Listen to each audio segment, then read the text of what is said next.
قد بدأ منذ مساء أمس السبت.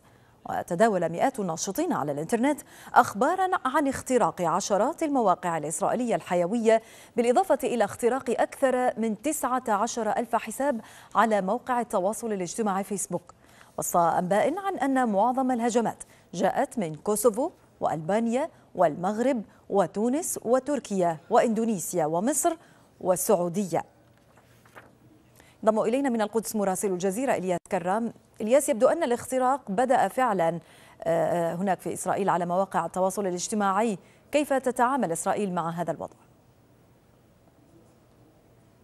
نعم، بالفعل الهجوم بدأ منذ ليلة أمس ونجح كما يبدو في إسقاط وتشويش عدد كبير من المواقع الإسرائيلية، ليست الحيوية لكن المهمة. نحن نتحدث عن بعض المواقع مثل مكتب رئيس الوزراء، وزارة الدفاع والجيش الإسرائيلي، ومركز الإحصاء المركزي، وزارة التربية، وزارة جودة البيئة، وغيرها من الوزارات الهامة، بالإضافة إلى مئات المواقع الإسرائيلية التي تنتهي بالرمز IL وهو رمز إسرائيل، بعض المواقع الإخبارية وبعض المواقع التي وصفت على المستوى الإسرائيلي بأنها مواقع ثانوية وغير مهمة. بالإضافة إلى هذه المواقع يذكر أيضا موقع الصناعات العسكرية الإسرائيلية، لكن الحديث هو عن الموقع الإخباري المتعلق بهذه الصناعات وليس عن البرامج الحيوية والاستراتيجية.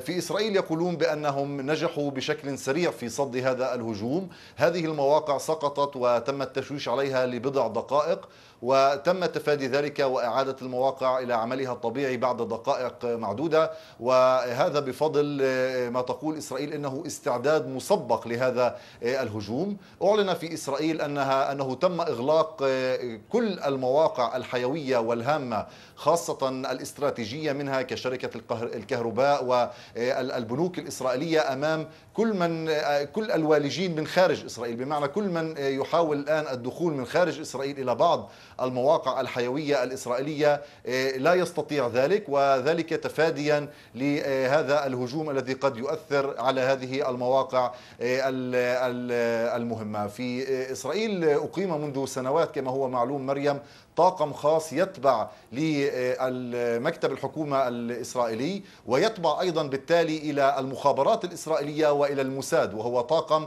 يعرف بطاقم السايبر، وهو يضم مجموعة كبيرة من الخبراء المختصين في علم الحاسوب وفي التصدي لمثل هذه الهجمات الإلكترونية.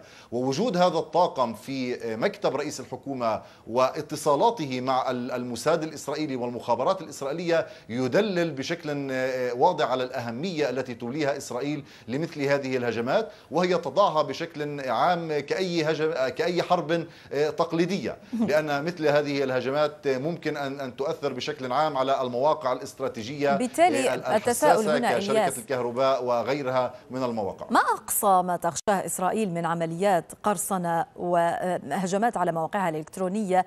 ما أقصى الضرر الذي يمكن أن تحدثه عمليات كهذه؟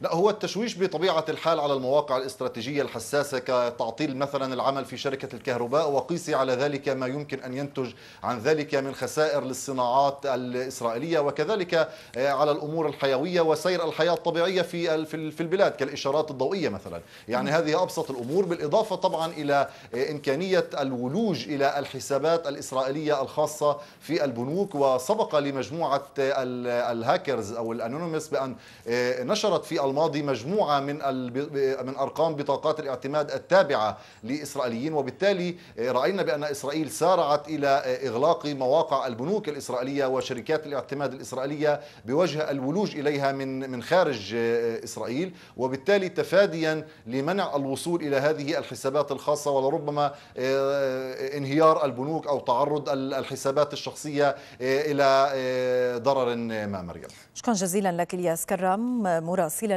من القدس. الآن ينضم إلينا محمد صالح لإطلاعنا على أبرز صفحات موقع الجزيرة نت لهذا اليوم.